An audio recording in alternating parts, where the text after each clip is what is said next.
Amen. Amen, amen, and amen. Magandang gabi po mga kapatid. Welcome po ulit sa ating Friday online Bible study. Amen. Tonight po meron po tayong bagong lesson na ang atin pong pag-aaralan ay kukunin po natin sa book of 1 Samuel chapter 30. Amen. Doon po sa ating group chat sa Messenger, inilagay ko na po doon, nag-request ako sa inyo na please read this chapter 30 of 1 Samuel, kasi dito natin kukunin yung ating pag-aaral ngayong gabi. So, to start with, tuloy-tuloy na po tayo mga kapatid. For the way of introduction, tuloy-tuloy na po tayo, Magandang gabi po yung mga nasa online. Amen. Salamat po at kasama na naman namin kayo ngayong gabi. At yung mga nasa Google Meet, salamat po, meron tayong mga bagong kasama dito sa ating kalagitnaan. And I hope and I pray na itong ating pag-aaral ay makapagbigay ng kapurihan sa Panginoon for our growth and edification as well. So mga kapatid, tuloy-tuloy na po tayo. Meron po ako ditong katanungan. Ito po nangyari sa aking introduction na ginawa. Did you find yourself doing something?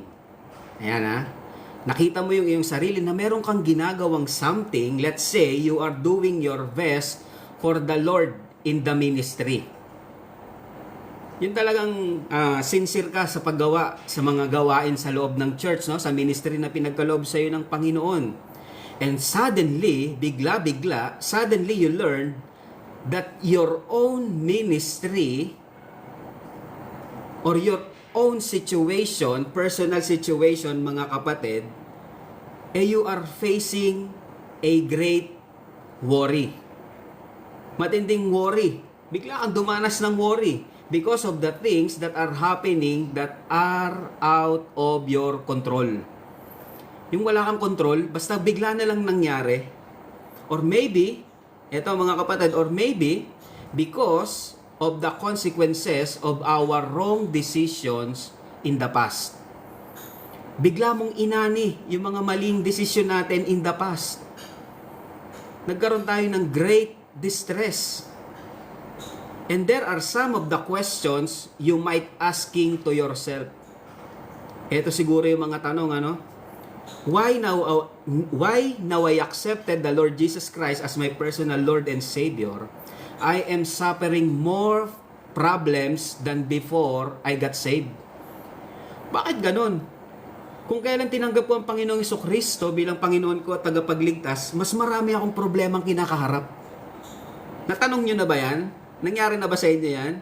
O kaya naman, why now I am serving, I lost my means to support my family's need. Kung kailan ako nagsaserve, nawalan ako ng trabaho. Nalugi yung business. Bakit ganun? Maaari, perhaps nangyari na yan sa inyo, At pwede nyo ring maitanong sa sarili ninyo, Am I really in a right track? Tama ba na nagba-Bible study ako? Tama ba na nag-a-attend ako ng church? Parang mas lalong mabigat yung mga problema. Why I am suffering now of the things that I didn't do. May mga bagay na wala ka namang ginawa pero ikaw yung nakakaranas ng consequences. Wala kang ginawa pero ikaw yung nagsasuffer dahil sa consequences ng ginawa ng iba. Naranasan niyo na yan? O kaya naman, am I really forgiven to all my sins? Napatawad ba kaya talaga ako ng Panginoon sa aking mga kasalanan? Why the consequences looks like never ending? Bakit hanggang ngayon niraranas ko yung mga consequences ng mga mali ko in the past? Akala ko ba napatawad na ako ng Panginoon? O kaya naman, etong question na to. Why I feel nobody likes me? Natanong nyo na ba yan? Yung mga tanong na yan, mga kapatid, actually, those questions were just a result of our distresses in life. Kung ikaw distress sa buhay, yung mga tanong na yan, maaring natanong mo na sa iyong sarili. So let us try to learn from the story of David and King Saul in the book of 1 Samuel. How distress or trouble affected their lives and we might see ourselves just like them. Tingnan natin, baka makita natin yung ating mga sarili sa katayuan ng dalawang hari na ito, si King Saul and si King David. So for our title tonight, mga kapatid, for our title tonight, When Great Trouble Arises. Anong gagawin mo? When great trouble arises. Kanina binasa na ni Brother Paul yung ating mga verses sa 1 Samuel chapter 30 verses 1 to 6. Babasahin ko na lang yung ating key verse. For our key verse tonight, 1 Samuel chapter 30 verse 6, when great trouble arises, says 1 Samuel 30 verse 6, and David was greatly distressed. For the people spake of stoning him, because the soul of all the people was grieved, every man for his sons and for his daughters. But David encouraged himself in the Lord his God. Amen. So, yan yung ating key verse. Again, ang ating title, When Great Trouble Arises. So, tuloy-tuloy na po tayo. First point. 2 points lang tayo ngayong gabi. First point natin, when great trouble arises, first point, the condition or the situation. Tingnan natin yung condition ni King David sa pagkakataong ito. Yung condition niya at kanyang situation. 1 Samuel chapter 30 verses 1 to 6. Tingnan natin yung condition. Ito yung nangyari. The condition. 1 Samuel chapter 30 verses 1 to 6. And it came to pass, when David and his men were come to Ziklag on the third day, that the Amalekites have invaded the south and Ziklag, and smitten Ziklag, and burned it with fire. Yung Ziklag, mga kapatid, naandun si King David at yung kanilang mga asawa, mga anak, doon sila nag-tent, naglagay ng camp. At ito ay sinunog at invade ng Amalekites. Sinunog, verse 2, and had taken the women captives that were therein. They slew not any, wala silang pinatay, either great or small, but carried them away. Kinuha nilang lahat, and went on their way. So David and his men came to the city, and behold, it was burned with fire, and their wives, and their sons, and their daughters were taken captives. So binihag yung kanilang mga asawa, mga anak na lalaki at babae. Then, verse 4, then David and the people that were with him lifted up their voice and wept. So yung mga kasama ni David na mga sundalo, nag-iyakan at nagsigawan until they had no more power to weep. Hanggang pagod na sila at wala na silang kakayanan pang umiyak. Naranasan nyo na yan? Yung sobrang distress nyo, iyak na kayo ng iyak, wala nang luha na lumalabas. Ito yung nangyari. And then verse 5. And David's 2 wives were taken captives, and Ahinoam the Jezreelites, and Abigail the wife of Nabal the Carmelite. Verse 6. And David was greatly distressed. Ito yung nagtulak o nagdulot kay David ng great distress. And he was greatly distressed. Bakit daw? For the people spake of stoning him, because of the soul of all the people was grieved, every man for his sons and for his daughters. But David encouraged himself in the Lord his God. So yun yung condition. Yan yung ating first point. That is the condition. We learned that David was in great distress because of what had happened to his people in Ziklag. Ziklag was invaded, smitten, and burned with fire with the Amalekites. Kinuha lahat. Walang tinira. And the men that were with him were actually the soldiers, sabi ko nga kanina, who followed him when he decided to leave Israel because of King Saul. Umalis si King David sa Israel dahil kay King Saul. Hinahunting siya para patayin. So itong mga loyal soldiers ay sumama sa kanya. But these men trusted David more than King Saul with their lives, and they were actually relatives of David. Mga kamag-anakan din ito ni David. But when this invasion came, and the city were burned, and their loved ones were taken captives, including David and the people that were with him, yung kanyang asawa, dalawang asawa, kinuha rin, the people with him lifted up their voices and wept. Siyempre, isipin mo na lang, ikaw lumagay doon sa mga kalagayan ng mga sundalo na yon. Pag uwi mo, yung asawa mo at anak mo kinuha ng mga kalaban. Talagang may iyak ka, di ba? And these soldiers, mga kapatid, these people that trusting David spoke of stoning him. Biruin mo, nagtatrust sila kay David, pero dumating sa point na gusto nilang batuhin, stone to death si David. Because of their grievances. Every man for his sons and for his daughters. Considering these people, itong mga taong ito, David protected them. Taught them of everything he knows. When distress came, nalimutan nilang lahat iyon. Nakukuha niyo yung story, mga kapatid? Itong mga taong ito, minahal ni David. Tinuruan niya, iningatan niya, pinrotektahan niya. But when problem arises, anong gustong gawin kay David? Batuhin hanggang mamatay. Nakakalungkot, Nakakalungkot. Faced with the tragedy of losing their families, David's soldiers began to turn against him and even talk about killing him. Instead of planning rescue, they looked for someone to blame. Nakakita na kayo ng mga ganyan tao?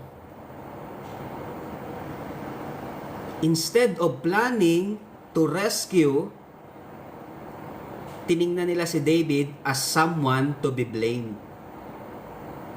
Mga kapatid,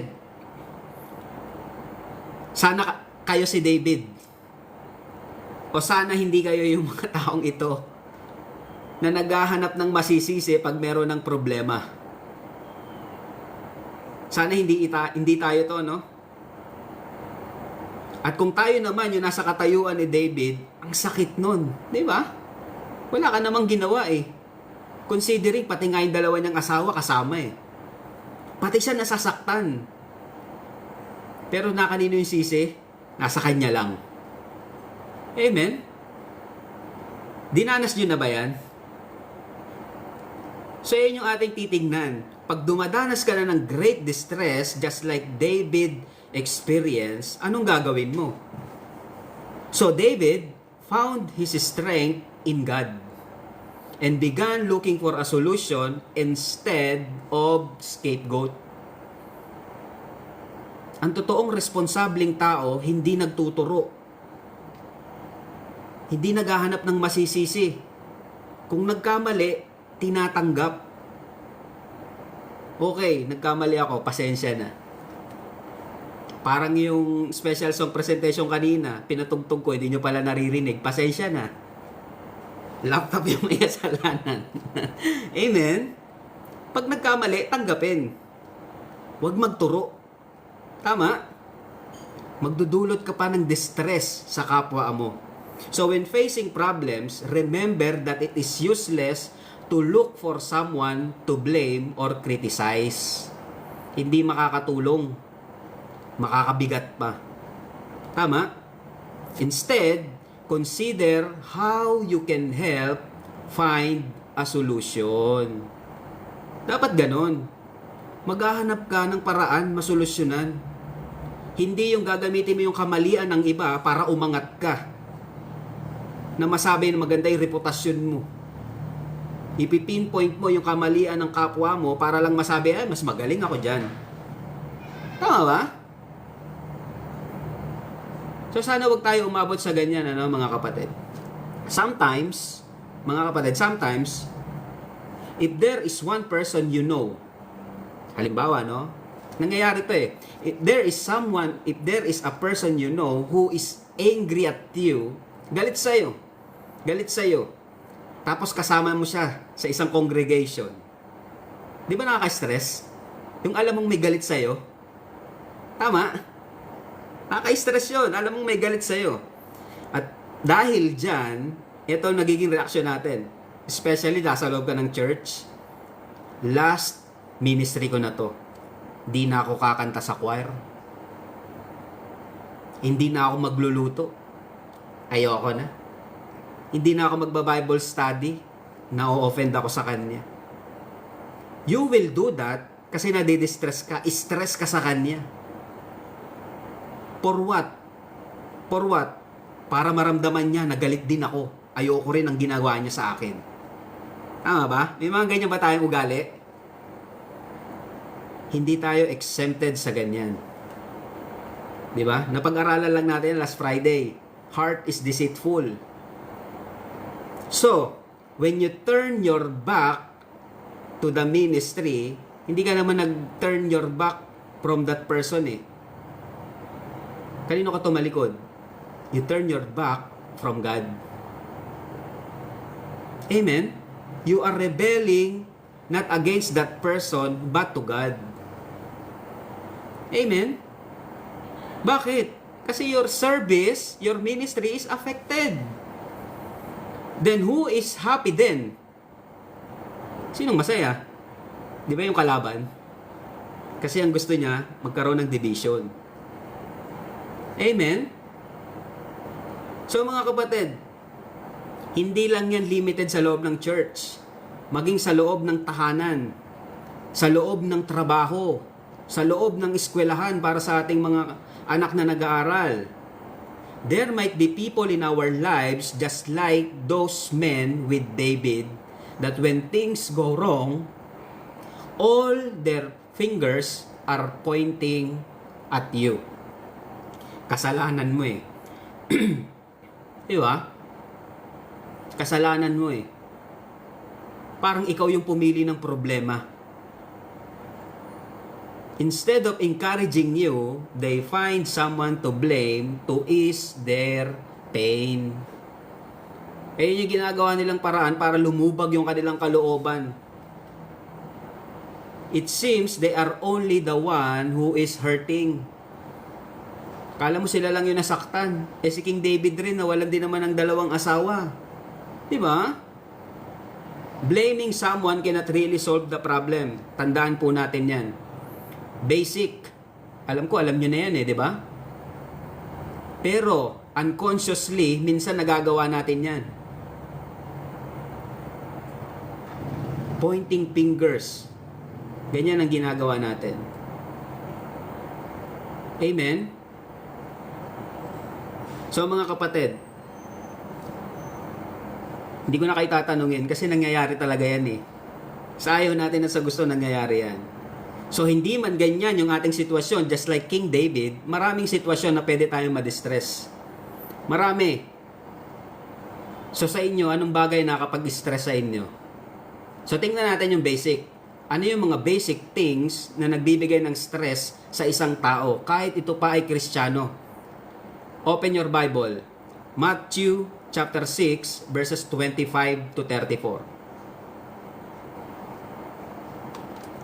Matthew chapter 6 verses 25 to 34. Tingnan natin, ano yung mga basic things na nagbibigay ng stress sa tao.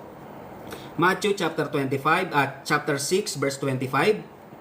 Therefore, I say unto you, take no thought for your life, what ye shall eat or what ye shall drink, nor yet for your body what ye shall put on. Is not the life more than meat, and the body than raiment? Verse 25. Verse 26. Behold, the fowls of the air, for they sow not, neither do they reap, nor gather into barns, yet your heavenly Father feedeth them. Are ye not much better than they? Verse 27. Which of you, by taking thought, can add 1 cubit unto his stature? Verse 28, and why take ye thought for raiment? Consider the lilies of the field, how they grow, they toil not, neither do they spin. And yet I say unto you, that even Solomon in all his glory was not arrayed like one of these. Verse 30, Wherefore, if God so clothe the grass of the field, which is today is, and tomorrow is cast into the oven, shall He not much more clothe you, O ye of little faith? Nakita niyo yon mga kapatid? Yung mga bagay na pinoproblema ng tao ay basic things. Ano daw? What ye shall eat, what ye shall drink, what you shall put on your body. Di ba basic? Anong sabi ng Panginoon? Verse 31, Therefore, take no thought, saying, What shall we eat? What shall we drink? Or wherewithal shall be clothed? Verse 32, For after all these things do the Gentiles seek, for your heavenly Father knoweth that ye have need of all these things. Kung ikaw mananampalataya, alam na alam ng Diyos yung pangangailangan mo ngayon. Hindi tayo dapat maging overthinker, mga kapatid. Yung mga inisip mo kahapon, yung mga problema mo nung nakaraang linggo, nakaraang buwan, nakaraang taon, nangyari ba? Most of our fears, mga kapatid, hindi naman talaga nangyari. Masyado lang nating inisip at dinibdib. At nagbibigay ito sa atin ng distress. Amen? So anong dapat gawin? Verse 33, Matthew 6:33. But seek ye first the kingdom of God and His righteousness, and all these things shall be added unto you. Very basic verse na alam ko lahat tayo ay familiar. Tama? Pero claiming and trusting this verse is different story. Tama ba?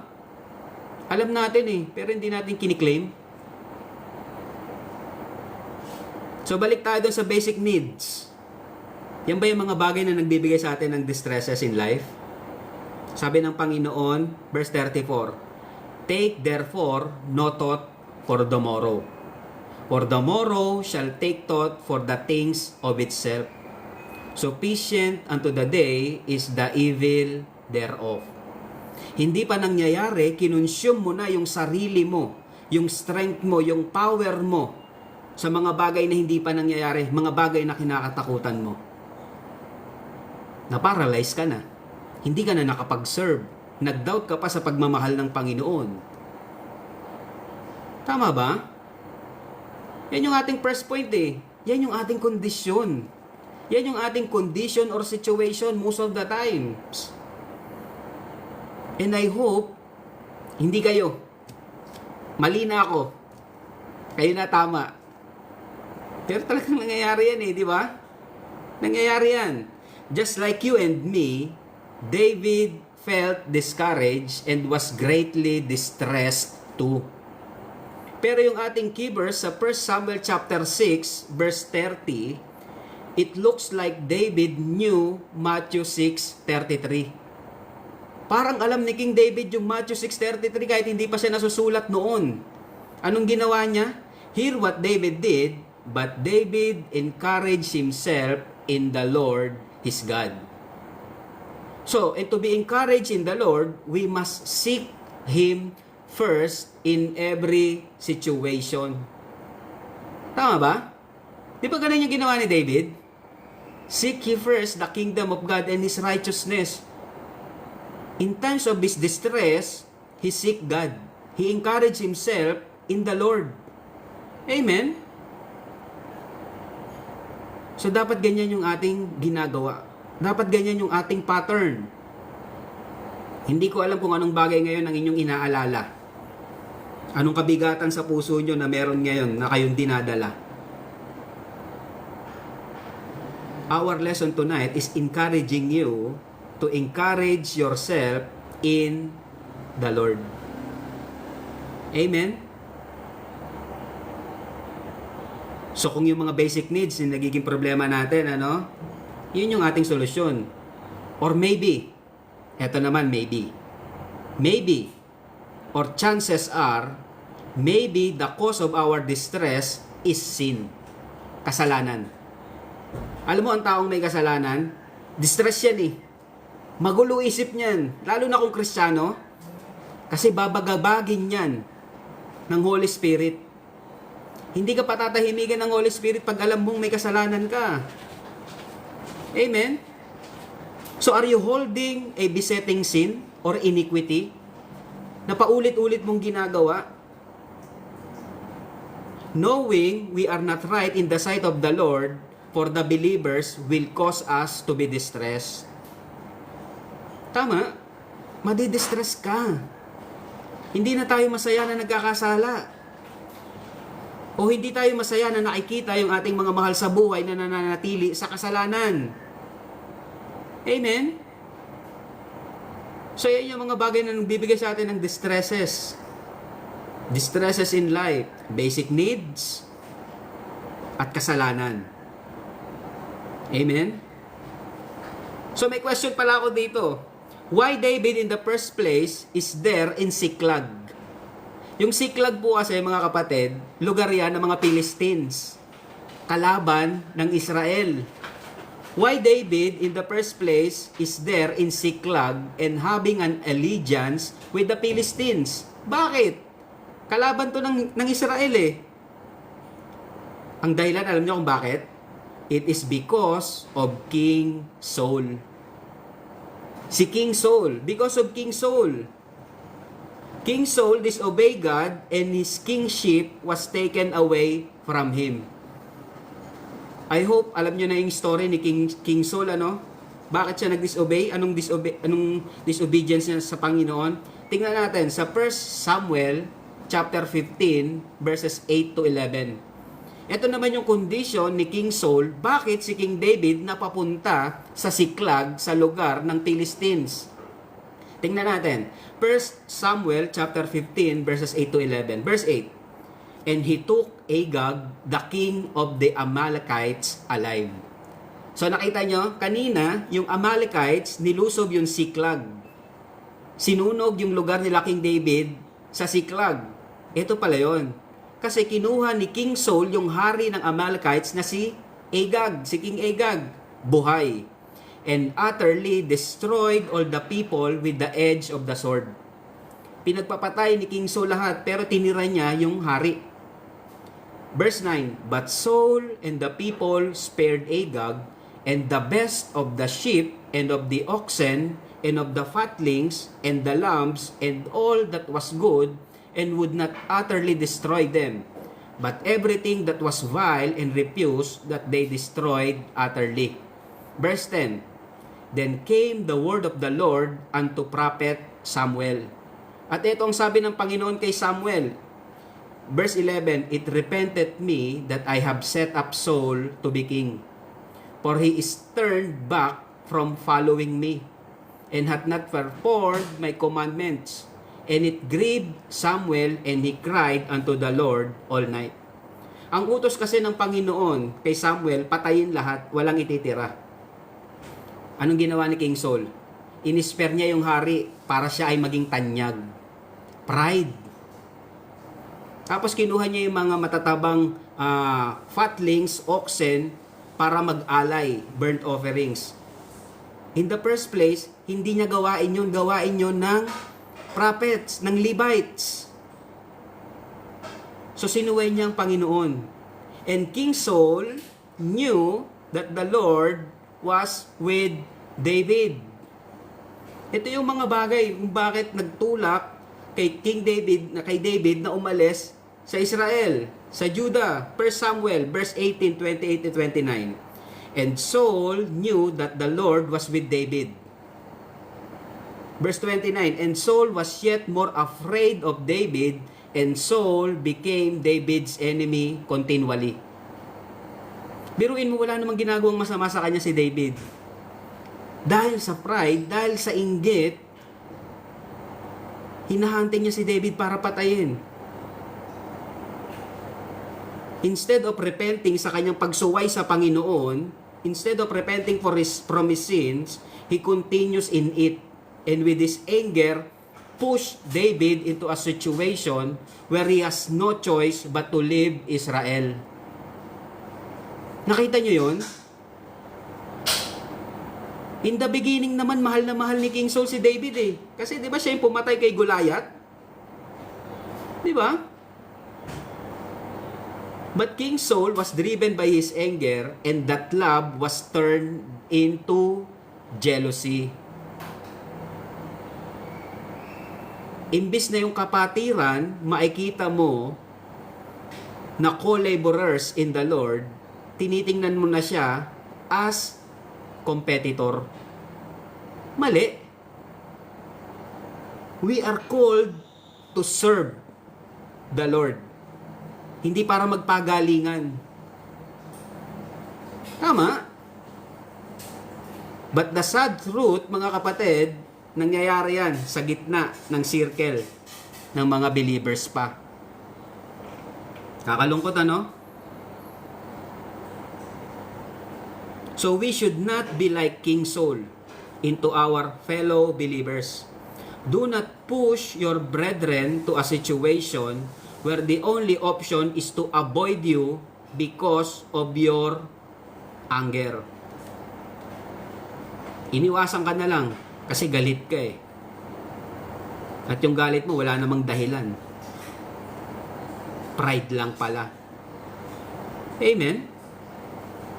Anger builds wall. O baka tayo naman ito. Dahil sa galit natin, nagbibuild na tayo ng wall. Ayaw ko na makita kay ikaw. Pwede ba? Kahit yung bubong ng bahay nyo, ayaw ko madaanan. May mga ganyan pa eh. Di ba? Sobra naman yung parang hindi Kristiyano. Anger leads to division and strife. And that is sin. Amen? Yan yung nangyari kay King Saul. Kaya si King David napunta sa Siklag. Yan yung situation. Yan yung condition, mga kapatid. Amen? So tingnan natin sabi ng Panginoon. Tingnan natin ang sinasabi ng Panginoon sa Matthew chapter 5 verses 21 and 22. About that anger. Matthew chapter 5 verses 21 and 22. Ye have heard that it was said by them of old time. Ito ang sabi in old time. Thou shalt not kill, and whosoever shall kill shall be in danger of the judgment. Pag pumatay ka, you are in danger of judgment. Thou shalt not kill, di ba?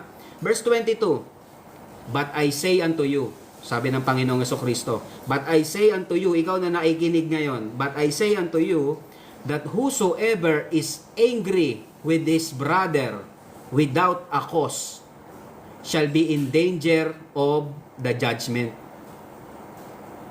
Nakita mo yon? Nagalit ka na walang dahilan, you are in danger of judgment. Alam niyo kung ano yung tinitingnan dito ng Panginoon? Yung puso. Yung puso. Hindi ka nga pumatay physically, literally, pero yung puso mo full of bitterness. Ano sabi ng Panginoon? That whosoever is angry with his brother without a cause shall be in danger of the judgment. And whosoever shall say to his brother, Raka, or fool, shall be in danger of the council. But whosoever shall say, thou fool, shall be in danger of hell fire. Nakita nyo yun, mga kapatid?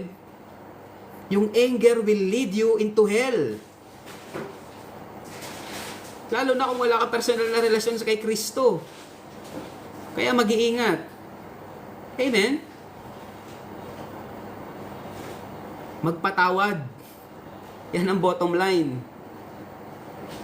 Kasi kagaya mo, Kagaya ni King David, kagaya ni King Saul, lahat tayo nagkakasala everyday. Amen? So be very careful. Yan yung condition. We must realize that it is not our right to put judgment sa kapatiran. What we can do is to pray. Pray for them and pray for yourself. Amen? Kasi sin will give you distress. Pag alam mong may galit ka, pag alam mong may galit sa'yo, hindi ka makakakaroon ng peace. Sabi nga ng Panginoon, di ba? Before you go to altar and offer something, go to your brother or sister. Reconcile first. Di ba? Don't push someone away because of your anger. At meron naman tayong meron tayong solution. 1 John 1:9. Ano sabi sa 1 John 1:9? If we confess our sins, He is faithful and just to forgive us our sins and to cleanse us from all unrighteousness. So, paano tayong pinapatawad ng Panginoon? Magpatawad ka rin. Amen? So much for that. Point number 1, the condition or the situation. Meron ako isang illustration dito bago tayo tumalon sa ating point number 2. Illustration.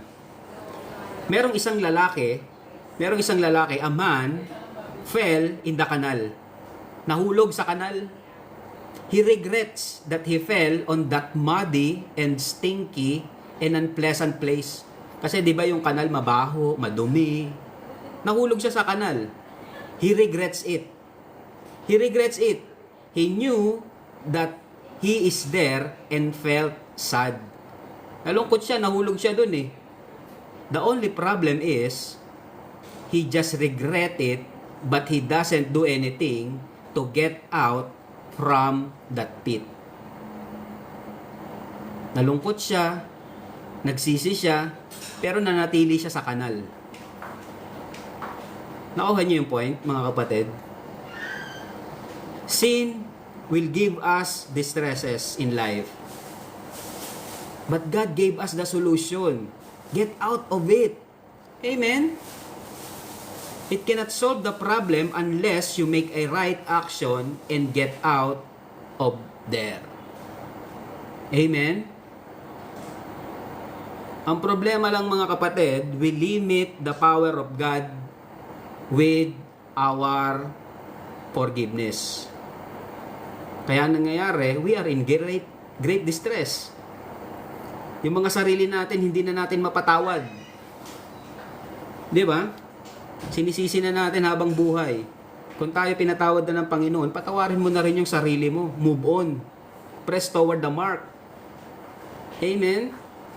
God is not looking at your past. He is looking to the future na anong magagawa mong mabuti para sa Kanya. For the furtherance of the gospel. Do not dwell in your past mistakes. Amen?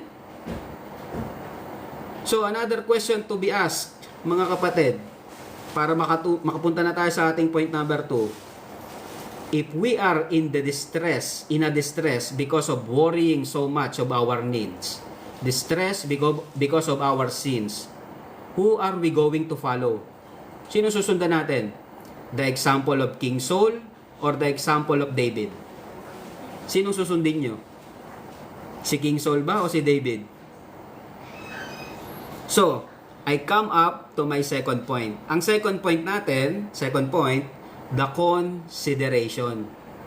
So, nakita natin yung ating condition or situation.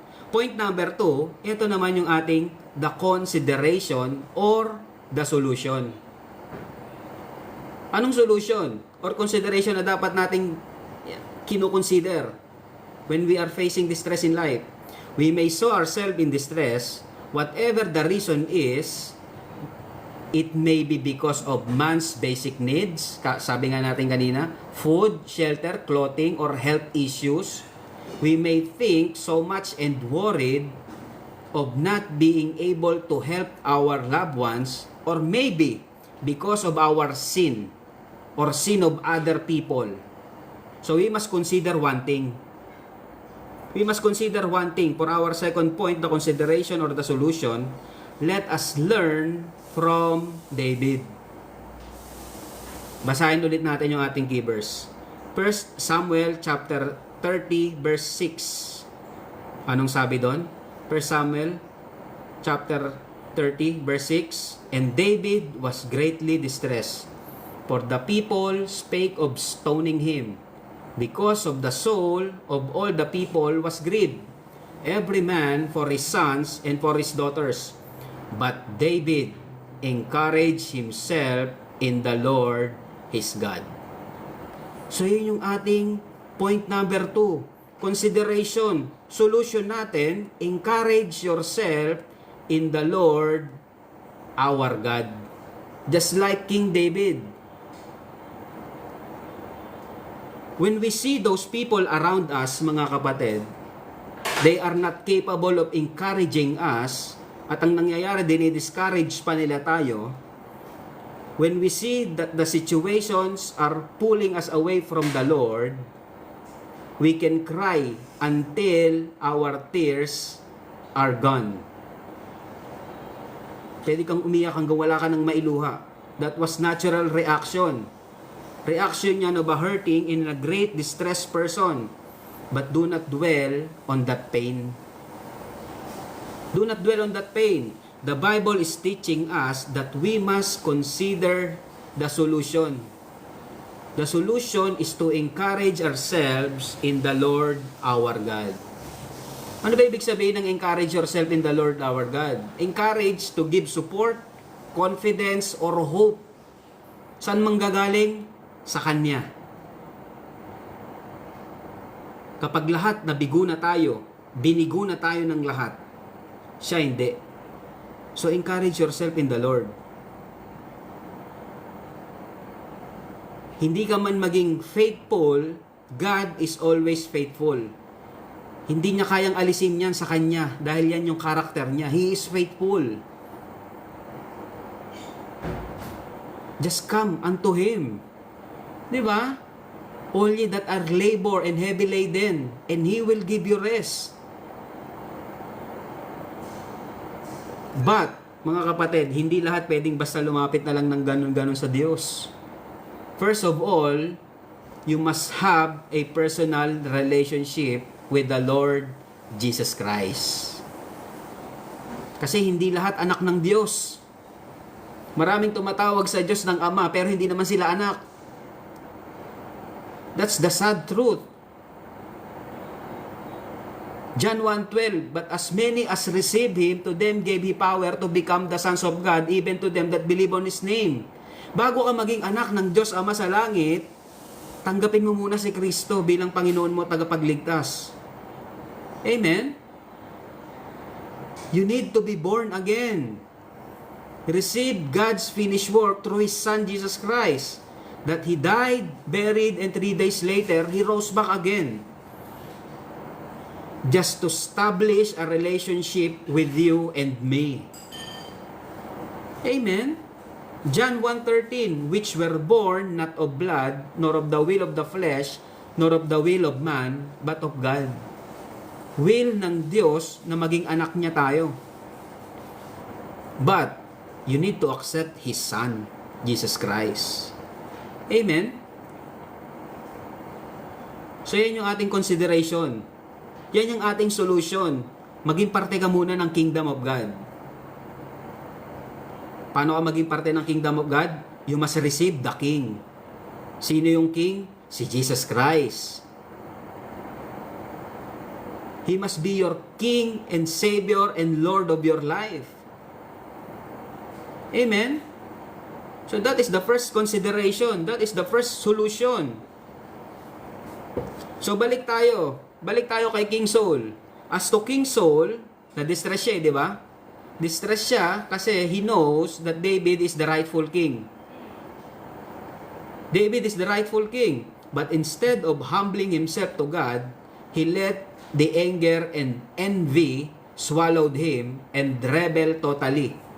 and causes his life and his sons. Dahil sa rebellious heart ni King Saul, ikinamatay niya pati ng kanyang mga anak. Nakita niyo yon? Mga kapatid, pride. Iwasan natin yung pride na yan. Yan ang naging dahilan bakit yung pinakamagandang anghel sa langit, si Lucifer, naging Satan. Dahil sa pride. Amen? At yan yung gagamitin niya para ibagsak ka rin. So don't waste or take for granted, mga kapatid, the fellowship that we have in God. Pag alam mong nagkakaproblema na, nagkakaroon na ng distresses in life, stress ka na, balikan mo yung situation, yung ating first point. Ano ba yung first point natin? The condition or the situation. Baka masyado ka nang namumroblema sa basic needs. Nang sabi ng Panginoon, tingnan mo nga yung mga ibon sa himpapawid, hindi nagtatanim, hindi nag-aani, pero pinapakain ng inyong ama. Di ba? O baka naman kasalanan. Balik tayo sa basic truth. God is love. God is forgiving. Ask for forgiveness. Amen? Don't waste that relationship na meron ka sa Diyos. Siya lang yung pwedeng mag-ahon sa atin sa kabigatan, sa distresses in life. Amen? So we need to encourage ourselves in the Lord our God. So paano in-encourage si David yung kanyang sarili sa Panginoon? Tingnan natin yung kasunod na mga verses. 1 Samuel chapter 30 verses 7 and 8. Ito yung ginawa ni King David. Diba, iniisip na siyang batuhin ng kanyang mga sundalo para mamatay. Ito yung ginawa ni King David. Verse 7, 1 Samuel chapter 30. And David said to Abiathar the priest, Ahimelech's sons, I pray thee, bring me hither the ephod. And Abiathar brought thither the ephod to David. Verse 8, and David inquired at the Lord, saying, anong ginawa ni King David? Yung ephod, mga kapatid, ito yung isinusuot para makipag-usap sa Panginoon sa kanilang time. Ito yung garment na isinusuot when they are inquiring in God. So ito ang ginawa ni King David, sinuot niya yung ephod. And then, ang sabi niya sa Panginoon, inquiring the Lord, saying, shall I pursue after this troop? Ahabulin ko ba itong mga Amalekites na ito? Shall I pursue after this troop? Shall I overtake them? Magagapi ko ba sila? And the Lord answered, and he answered him, pursue, for thou shalt surely overtake them, and without fail recover all. Nakita nyo yon? Ang solusyon, seek ye first the kingdom of God and His righteousness, and all these things shall be added unto you. Anong nangyari? And without fail shall recover all. Nakita niyo yung pangako ng Panginoon? Ganun dapat yung ating kinukonsider. Yung kanyang kalooban muna. Bago mo pa unahin yung emosyon mo, mag-imo-imo ka dahil sa sakit na nararamdaman mo, tingin ka sa langit. Pray. Amen?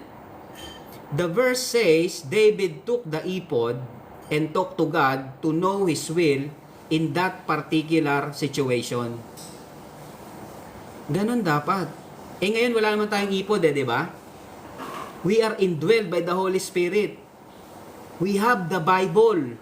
So inquire with the words of God. We have the brethren. Kung may problema ka, huwag kang lalapit sa unbeliever. Hihingi ka lang ng payo, hindi pa sa mananampalataya. Kaya nangyayari, yung problema mo, nagkakapatong-patong na. Pag itinuwid ka ng kapatiran, galit ka pa. Kasi naimputan ka na ng lies of the devil dahil humingi ka ng payo sa mga unbelievers. Amen? Kung si David, inilagay niya sa puso niya yung galit ng mga tao na gusto siyang batuhin hanggang mamatay, baka nag-away-away na sila.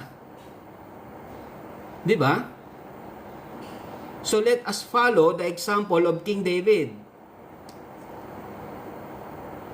Instead of looking for someone, look for that one. Look for God. Amen?